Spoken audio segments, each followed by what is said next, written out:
함께하는 오늘은요 주의 보혈 시온을 이기고 승리하니 참 놀라운 능력이로다. 주의 보혈 능력이 있도다.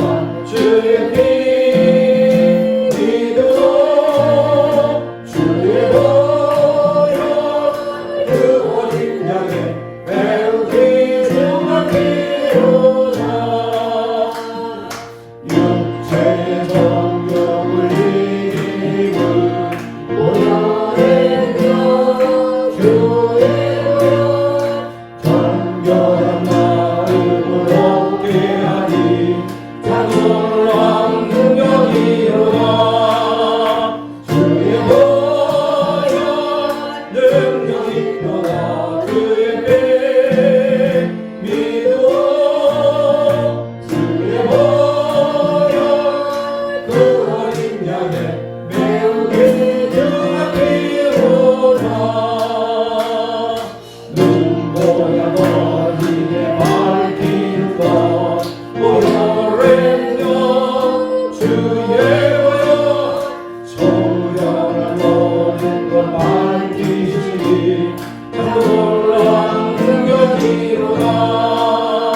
주의 보혈 능력이 있도다.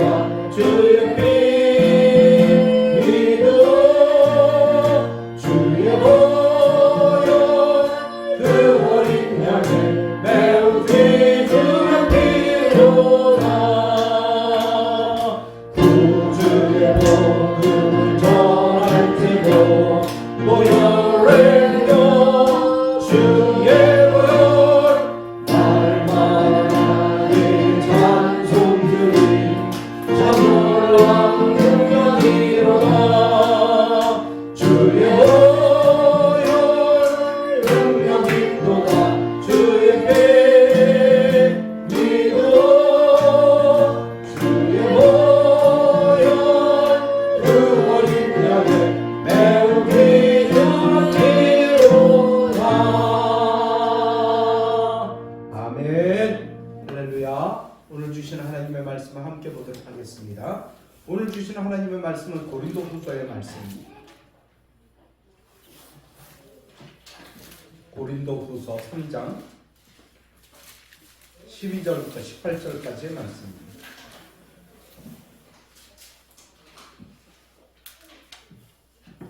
제가 가지고 있는 성경은 신약성경 288면입니다.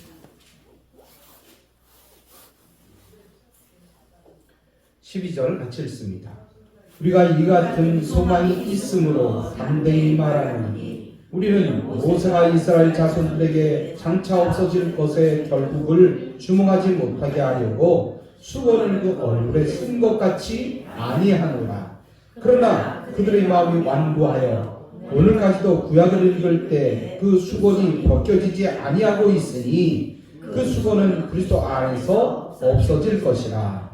오늘까지 모세의 글을 읽을 때 수건이 그의 마음을 덮었도다. 그러나 언제든지 주께 돌아가면 그 수건이 벗겨지리라. 주는 영이시니 주의 영이 계신 곳에는 자유가 있느니라. 우리가 다 수건을 벗은 얼굴로 거울을 보는 것 같이 주의 영광을 보매 그와 같은 영상으로 변하여 영광에서 영광에 이르니 곧 주의 영으로 말미암음이니라. 아멘. 하나님 아버지 참으로 감사합니다. 주님께서 오늘 이 거룩한 주일에 우리에게 귀한 말씀을 주시는데 우리가 아버지여 눈에 끼어있는 그 머리에 덮었던 그 수건을 벗으라는 말씀입니다. 아버지여 오늘 이 수건을 벗음으로 인하여 하나님을 바르게 볼 수 있도록 인도해 주셨고 말씀을 바르게 이해할 수 있도록 인도해 주셨고 말씀 따라 아버지여 우리의 인생을 주님 앞에 드림으로 인하여 우리가 승리의 인생을 살 수 있도록 인도하여 주옵소서. 오늘도 말씀 나눌 때 주님께서 이곳에 임재하여 주옵소서. 예수님의 이름으로 기도하옵나이다. 아멘. 할렐루야. 네, 반갑습니다. 바랍니다. 오늘 거룩한 주일 날씨가 한 주 동안 그렇게 많이 추웠는데 이렇게 견디고 이렇게 나온 거 보면 대단합니다. 대단해요. 우리 서로를 위해서 한번 박수로 격려합시다. 할렐루야. 네. 우리 모든 성도들은요, 누구든지 다 위로받아야 돼요. 위로받아. 한 주 동안 고생한 거, 또 열심히 일한 거, 또 살기 위해서 얼마나 애쓰고 힘썼습니까? 다 위로받고 주님으로부터 사랑받아야 될 존재가 바로 우리입니다. 오늘 저는 우리가 벗어야 할 수건이라는 제목을 가지고 함께 말씀의 떡을 떼기로 원합니다. 이 벗어야 될 수건 이렇게 얘기하면요, 다르게 얘기하면 눈에 콩깍지가 꼈다. 바르게 보지 못한다는 거예요. 콩깍지가 껴서. 언제 이런 얘기를 많이 합니까? 언제 이런 얘기를 많이 해요? 남자 여자가 사랑할 때 콩깍지가 껴왔다 그래요. 그래서 어떤 사람은 그 사람 참 느긋하고 좋아요. 어떤 남자가 여자를 만났는데 참 성품이 느리고 아주 내 성격에 비해서 맞는 성격입니다. 그랬더니 여자는 또 그렇게 얘기하는 거예요. 그분은 얼마나 빠른지 모릅니다. 굉장히 무슨 일을 하든지 일사천리래. 콩깍지가 꼈어요. 결혼하고 보니까 날마다 자기 부인 느려 터지다고 한탄을 해요. 그런데 또 부인은 남편에 대해서 뭐라고 얘기합니까? 그때는 그렇게 빠르고 그냥 일사천리로 하더니 아니 뭐만 안 되면 그냥 얼마나 나를 후달거는지 모르겠다. 장점인 줄 알았는데 단점이 된 거예요. 눈에 뭐가 꼈어요? 눈에 뭐가 꼈어요 그때? 그냥 좋아 보였죠. 그냥 좋아 보였어요. 이 콩깍지가 눈에 끼면요, 제대로 봐야 될 걸 보지 못해요. 들어야 될 것을 제대로 듣지 못합니다. 그것은 무엇을 얘기합니까? 객관적으로 무엇을 판단할 수 없다는 거예요. 올바르게 판단하지 못하고 그 판단이 흐려진다는 얘기입니다. 여러분, 우리 신앙에도 이와 같은 이 비슷한 일들이 자주 일어나고 있어요. 눈에 콩깍지가 씌워서 하나님의 말씀을 믿지 못합니다. 의심합니다. 눈에 콩깍지가 씌워서 진리를 외면해 따라가야 될 말씀을 따라가지 못하고 뒤에서 주저주저합니다. 이리 재고 저리 잽니다. 눈에 콩깍지가 씌워서 믿음이 흔들리는 거예요. 중심을 잡지 못하는 거예요. 오늘 본문에서 사도 바울은 그러한 점을 이제 지적하고 있습니다.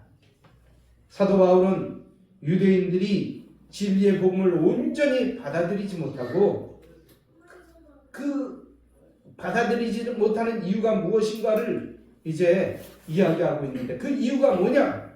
그 마음의 수건이 덮여있기 때문이라고 말씀하고 있어요. 다른 말로 하면 눈에 콩깍지가 끼었다는 거예요. 본문에서 사도 바울은 출애굽기 34장 29절 이하의 말씀을 들으면서 이 내용을 설명하고 있습니다. 출애굽기 34장 25절에 보면 이렇게 말씀합니다. 이스라엘 자손이 모세의 얼굴의 광채를 보므로 모세가 여호와께 말하러 들어가기까지 다시 수건으로 자기의 얼굴을 가렸더라 라고 말씀합니다. 사도 바울이 이 말씀에 대해서 이렇게 해석합니다. 모세가 자기 얼굴을 수건으로 가린 이유는 백성들의 눈이 부신 것을 방지하려고 한 것이 아니라 자기 얼굴에서 광채가 사라져가는 것을 이스라엘 자손이 보지 못하게 하려고 그 얼굴에 수건을 썼다는 것입니다. 그러면서 사도 바울은 유대인들의 그 잘못을 이제 지적합니다.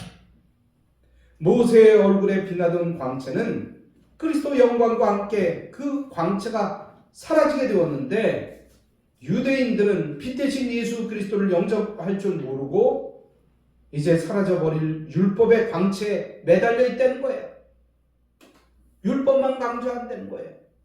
예수님을 율법이 가르치는 그 예수님을 바라봐야 되는데 예수님을 바라보지 못하고 율법만 지키면 돼. 율법만 지키면 돼. 그래요. 그들의 마음에 수건이 덮여 있다는 거예요. 마음의 눈에 콩깍지가 씌웠다는 것입니다. 그러니까 진정으로 봐야 될 복음의 광채를 보지 못하고 있다는 거예요. 여러분, 율법에 얽매여 버리면 복음의 빛 안에서 자유를 누리지 못합니다. 자유롭지 못해요. 늘 그 율법 가운데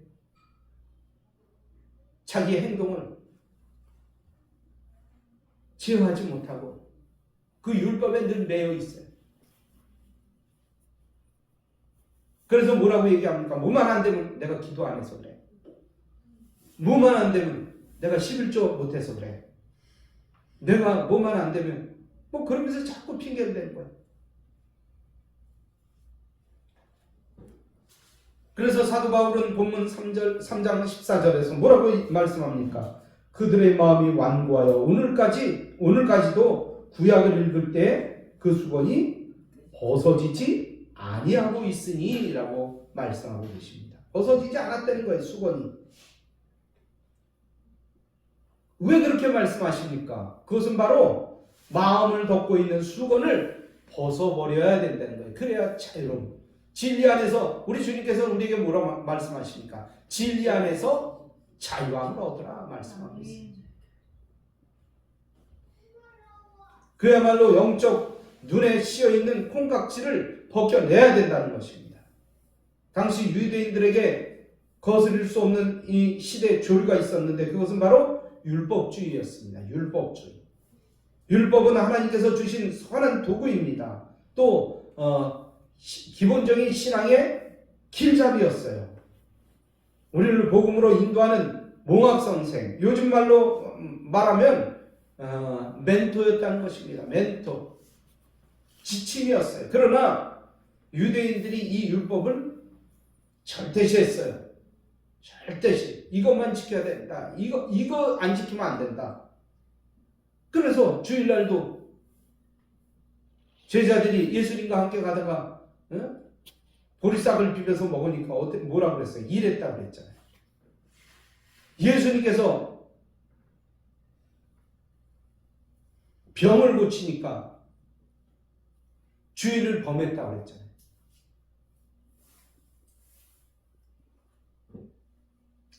그런 율법 때문에 늘 매여 있어. 그러면서 한편으로는 율법만 지키면 구원받을 수 있어. 율법만 지키면. 더 나아가 이 율법 외에 다른 것은 필요 없다고 생각을 했어요. 이것이 바로 율법주의예요. 율법주의. 당시 유대 사회에서는 이 율법주의가 거대한 시대 주류를 형성했던 것입니다. 이 율법주의라는 것은 수건이 유대인들의 마음을 가린 상태를 이야기하는 것입니다. 이 율법주의는 콩깍지가 유대인들의 눈을 가린 것을 이야기하는 것입니다. 그래서 그들은 어떻게 했습니까? 복음을 거절했어요. 거절했습니다. 그러니까 믿음이 생길 수가 없잖아요. 복음을 거절하는데. 결국 바울은 오늘 본문에서 강력하게 그들에게 권면합니다. 이 율법주의를 벗어버려라. 벗어버려. 그런데 오늘날을 생각해 보니까 어떻습니까? 우리에게 율법주의는 별 문제가 되지 않아요, 사실.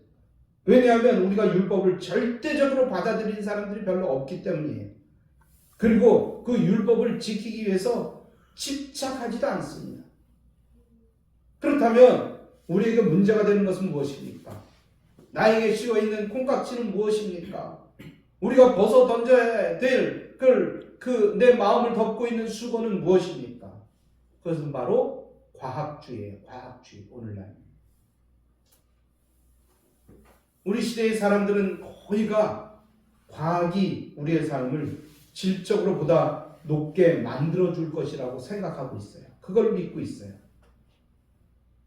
또한 과학은 이제 우리의 생활 가운데 해결하지 못할 것은 거의 없어질 것이다 라고 생각을 하고 있어요. 그러니까 과학적인 방법, 그런 사고, 그런 것들이 우리의 생활의 기준이 된다는 거예요. 하나님의 말씀이 기준이 돼야 되는데, 그게 중심이 돼야 되는데, 과학이, 의학이 기준이 되는 거예요.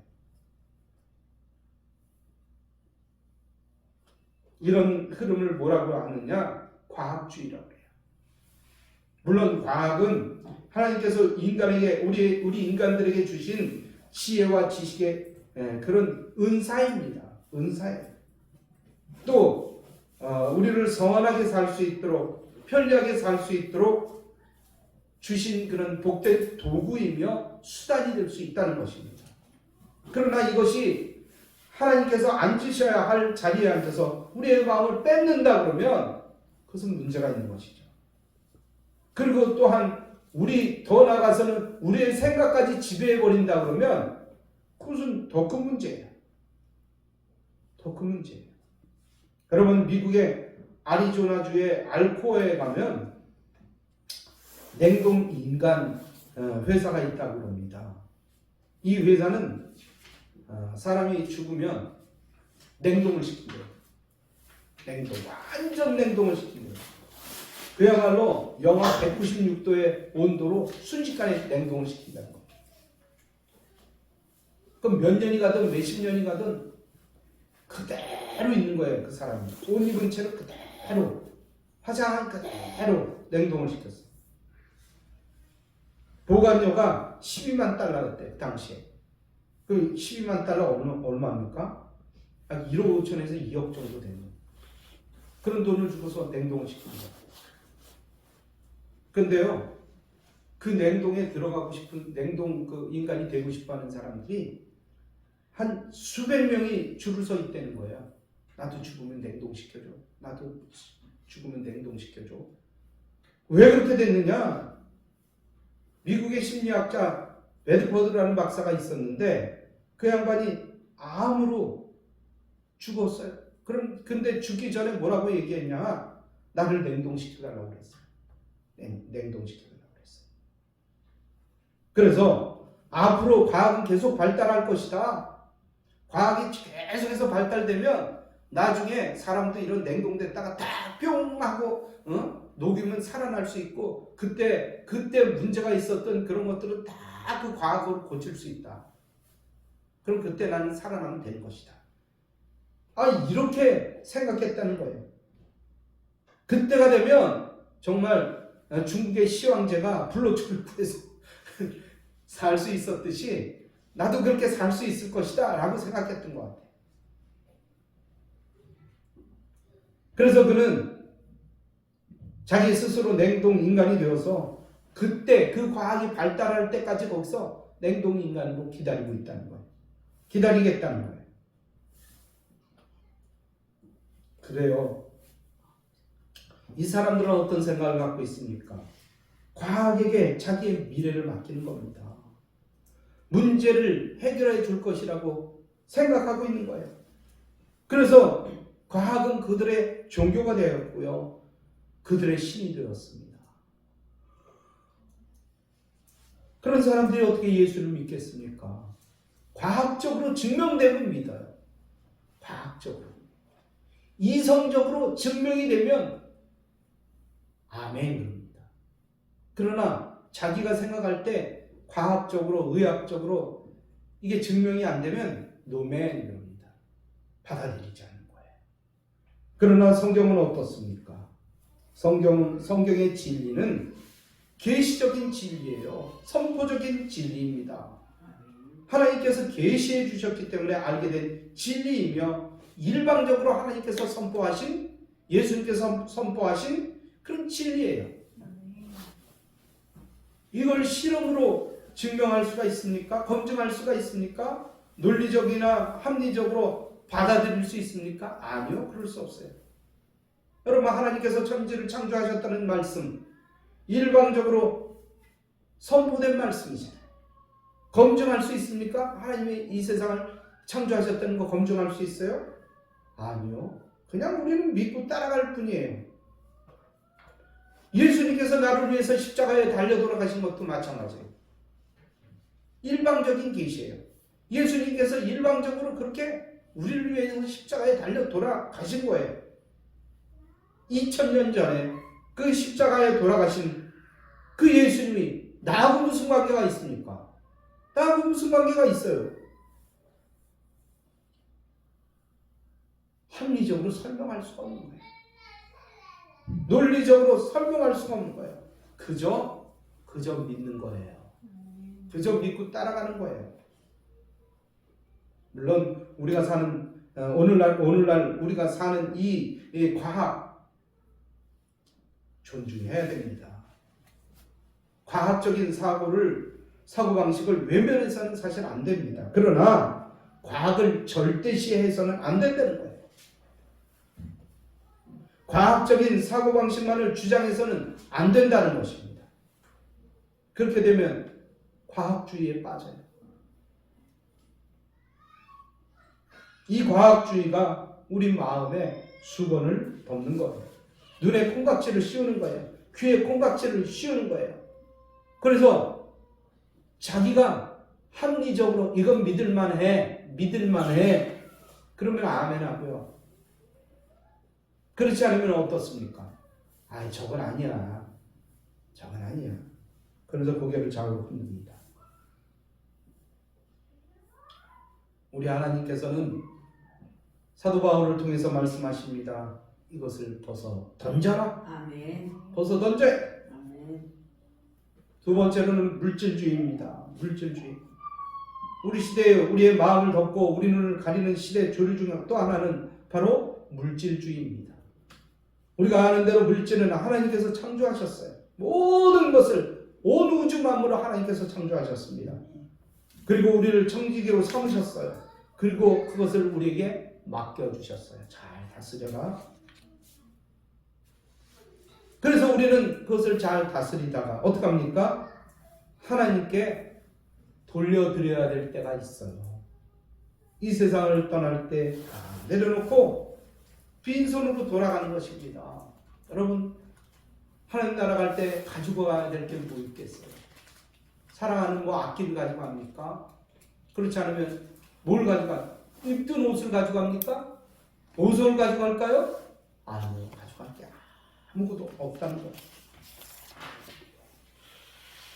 그런데 어느 순간에 물질이 하나님 자리를 차지해버리고 말았어요. 사람들의 마음을 빼앗고 그 삶을 지배하는 거예요. 사람들은 물질을 최고의 가치로 여깁니다. 그래서 돈 버는데 아주 혈안이 됐어요. 이런 사절을 우리는 물질주의라고 이야기합니다. 물질주의에 빠져있는 사람은 물질을 수호하는 것에 그 삶의 주된 관심을 갖고 있어요. 돈 벌어야지. 그래서 뭐 사야지. 뭐 하나 사면요. 그게 기쁨이에요.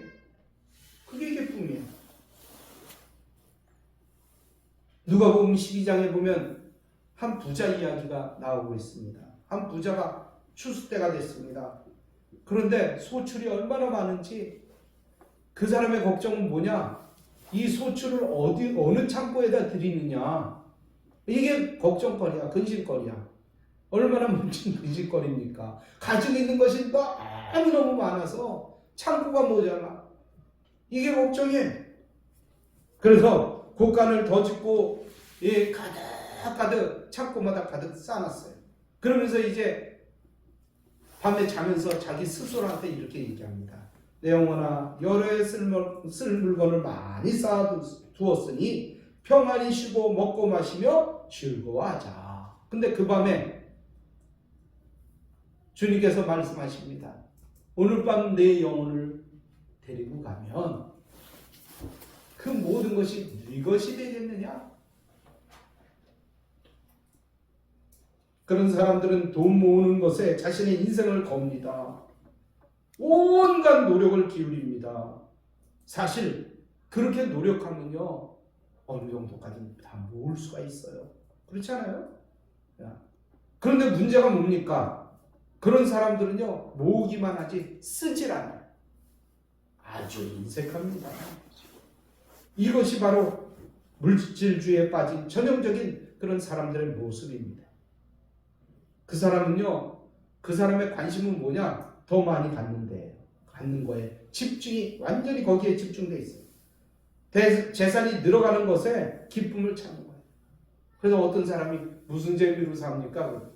돈 모으는 재미로 삽니다. 돈 모으는 재미.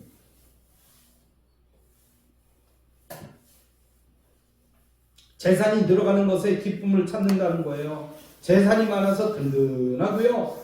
안심이 돼요. 돈이 있어야 안심이지. 사실 저도 그런 적이 있었어요.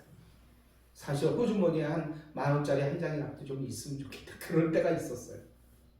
교통비 650원, 저 대학원 다닐 때 650원, 저 금정까지 가는데 650원, 1,300원이에요. 그죠? 게다가 1,500원짜리 식자재 있는데 강 1,300원짜리 먹어야 돼. 그러면 2,600원 딱 갖고 2,600원 누가 커피 한 잔이라도 마시자 그러면 저는 저쪽으로 가는 거예요.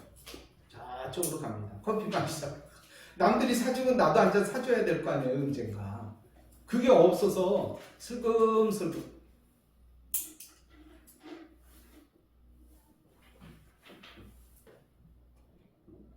남들은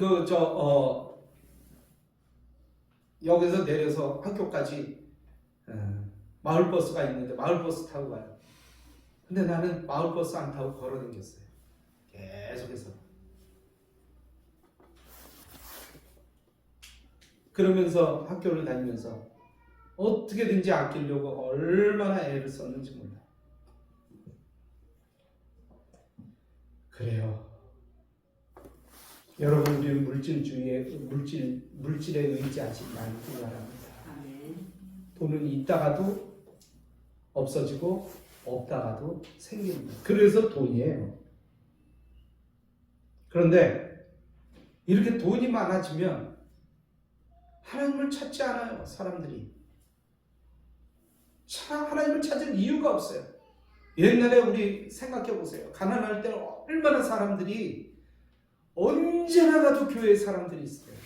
울면서 기도하는 사람, 한쪽 구석에 큰 추운데도 교회가 그렇게 넓은데도 불구하고 한쪽 구석에 연탄 한 장 떼고 있어요. 연탄 한 장 떼고 연통이 쫙 나가서 저 끝까지 가 있어요.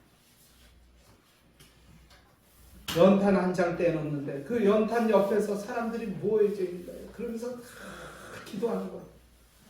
새벽에 가도 사람들이 있고 밤에 가도 한 사람 2-3명씩 기도하고 있고 어떤 사람 막 울면서 기도하고 있고 가난한 사람들 저 산동네 5평, 7평 수재민 대토 받아갖고 이사 온 사람들 없으니까 날마다 기도하는 거예요. 할 게 뭐 없어요. 기도밖에 할 게 없어요.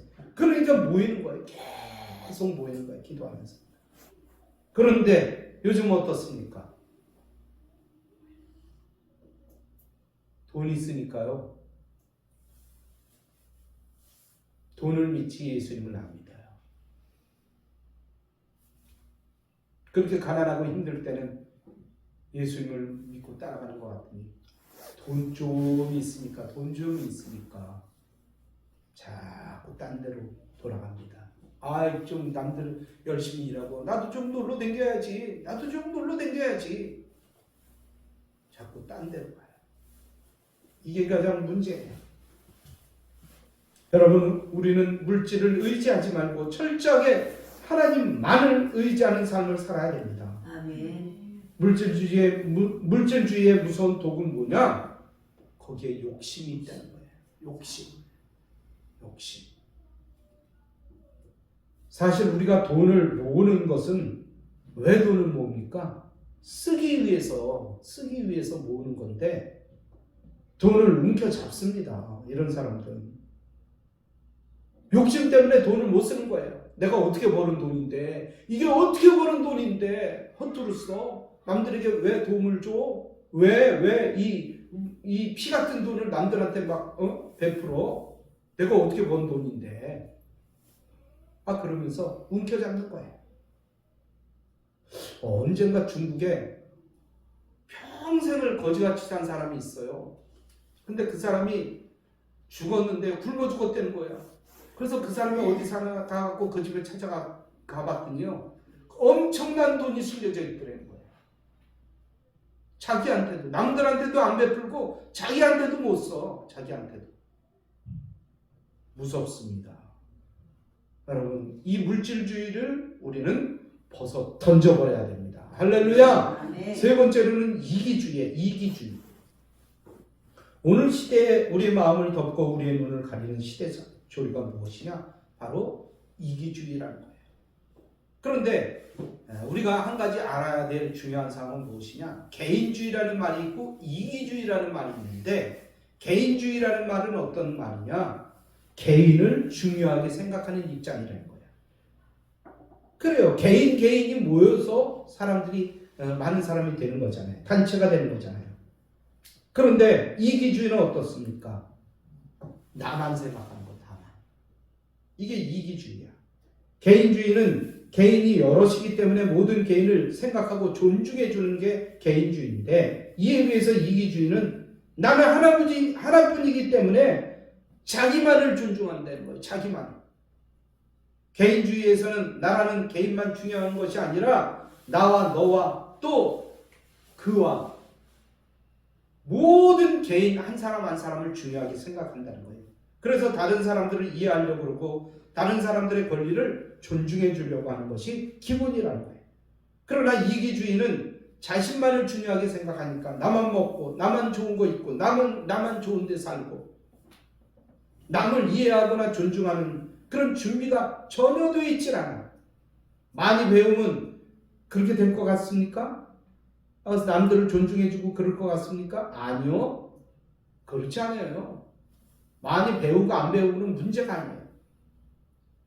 여러분, 언젠가 청소년들을 대상으로 표본조사를 했어요. 그렇게 표본조사를 해서 통계를 내봤는데, 거기에 어떤 설문이 나와 있었냐면, 부정부패는 나쁜 것인가? 라는 어떤 설문이 있었어요. 그랬더니 거의 대부분이 부정부패는 나쁜 것이다 라고 체크를 했어요. 그렇다. 그런데 놀라운 일이 있어요. 무엇이냐? 네가 돈을 벌기 위해서 부정을 저지를 수 있다면 너는 그 부정을 저지르겠는가? 라는 설문이 있어요. 근데요, 그렇다라고 쓴 청소년들이 의외로 높게 나왔다는 거예요. 어떻습니까, 여러분? 다른 사람들은 다 부정을 저지르면 안 되는데 내가 조그만 거 하나 부정 저지르는 거는 뭐 그 정도야? 이렇게 생각하는 사람들이 또 많다는 거예요.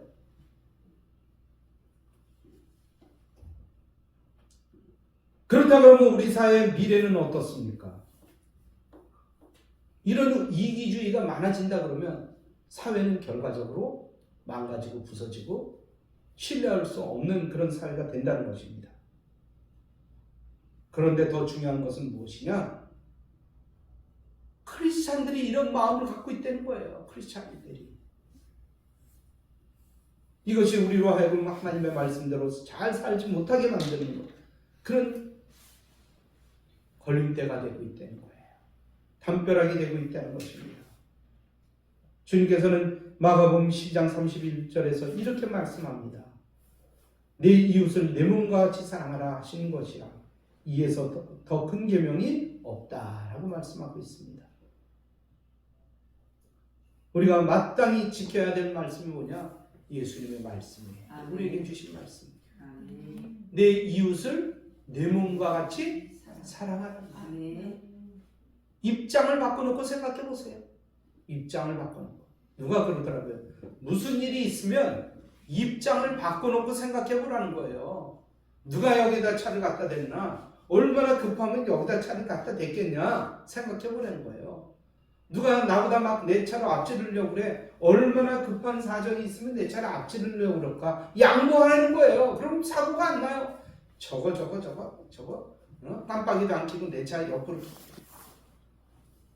꼭 이렇게 표현을 하더라. 기어 들어왔어? 그러면 그냥 또 막 가서 막 서로 맞고 막 가려고 그러는데 앞에서 가로막고. 이런 일이 왜 일어나냐는 말이에요. 입장을 바꿔놓고 생각해요. 입장을 바꿔놓고.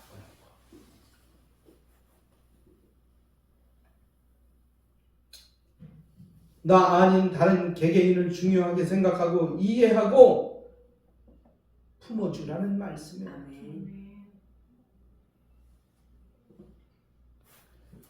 오늘 우리가 개인주의를 갖는다는 것은 굉장히 중요한데 사람들은 점점 더 이기주의로 흘러가고 있다는 거예요.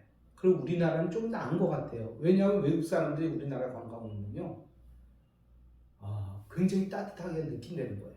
누가 뭘 놓고 가도요, 찾아준다는 거예요. 언젠가 뉴스에 나왔는데 일본 사람이 한국에 왔다가 일본 사람들 한국 인식 별로 안 좋잖아요. 근데 한국에 왔다가 이 돈가방을 잊어버린 거예요. 그 중요한 카메라, 그 많은 걸 찍어놓고 정보를 갖고 정보를 입력을 해놨는데 사진으로 찍어놨는데 그걸 잊어버린 거예요. 그걸 찾을 길이 없는 거예요. 그 옆에 있는 한국 사람이 일본 사람이 막 헤매고 있으니까 무슨 일 때문에 그러냐. 그래갖고 경찰에 또 신고를 했어요. 근데 3시간 만에 찾았다는 거예요. 그것도 하나도 누가 빼가거나 그런 거 없이 돈부터 시작해서 중요한 이런 것들 다 찾았다는 거예요. 그래갖고 한국을 다시 생각했다는 거예요. 사실 그렇잖아요. 한국 사람들이요, 그래도 외국 사람들보다 많이 나았다라는 것을 우리는 외국 사람들에게 증명을 받고 있어요. 요즘 어떻습니까? 여러분, 우리가 늘 우리의 마음속에는요, 남에게 피해를 주지 말아야지 라는 마음이 우리 한국 사람들의 마음속에는 그 마음이 있어요. 그 마음. 그런데 어떻습니까? 다른 사람들은, 외국 사람들은 남이야 어떻든 나만 편하면 되지. 나만 편하면 되지. 그런 생각을 갖고 있는 사람들이 수도 없이 많다는 거예요. 이게 바로 이기주의입니다. 여러분, 우리는 이기주의가 아닌 이타주의 사람이 되어야 됩니다. 여러분, 기독교는 이 건강한 개인주의를 실천하는 그런 종교예요. 이타주의 종교가 바로 기독교입니다. 이를 위해서 우리가 벗어 던져야 될 것이 있습니다. 바로 이기주의입니다. 이것이 우리 마음속에 수건이 되어서 우리 눈이 콩깍지가 씌어버리게 된다 그러면 주님의 말씀은 온데간데 없이 사라져버리고 만다는 것입니다. 그러므로 우리는 이기주의를 벗어버려야 됩니다. 할렐루야. 이제 결론의 말씀을 드립니다. 우리는 이 시대에 이런 과학주의, 물질주의, 이기주의와 같은 오염된 그런 풍속 속에 살고 있지만 이런 것들을 다 벗어버려야 된다는 것입니다. 특별히 하나님을 믿는 기독교인들은 더 철저하게 이런 것들을 벗어버리고 입장을 바꿔서 다른 사람들을 존중해주고 만져주고 위로해주고 주님께로 이끄는 그런 삶을 우리가 살아야 됩니다. 특별히 우리는 복음을 우리 마음속에 채우면서 오염된 악한 풍조를 제거해버려야 돼요. 우리 마음을 덮은 수건이 되어서 우리 눈을 가리는 이런 시대적인 악한 조류를 벗어버려야 됩니다. 그래서 정말 진리 안에서 자유로운 신앙인들이 다 되시기를 주님의 이름으로 축원합니다. 할렐루야. 이 말씀 생각하면서 하나님 앞에 간절한 마음으로 기도하는 시간 같습니다. 할렐루야. 우리 하나님 아버지 감사합니다. 주님께서 오늘 이 현대를 살아가는 이 기독교인들에게 주시는 이 귀한 말씀입니다. 정말 악하고 더러운 악주를 벗어버릴 수 있도록 인도하여 주시옵소서. 물질주의를 벗어나게 하여 주시옵소서. 이기주의를 벗어나게 하여 주시옵소서. 정말로 주님 안에서 말씀 안에서 진리 안에서 우리가 바르게 생각하고 바르게 믿고 바르게 따라가고 바르게 섬길 수 있도록 인도하여 주시옵소서. 아버지의 뜻을 저희를 통해서 이루어 주옵소서. 수없이 많은 인종들이 살고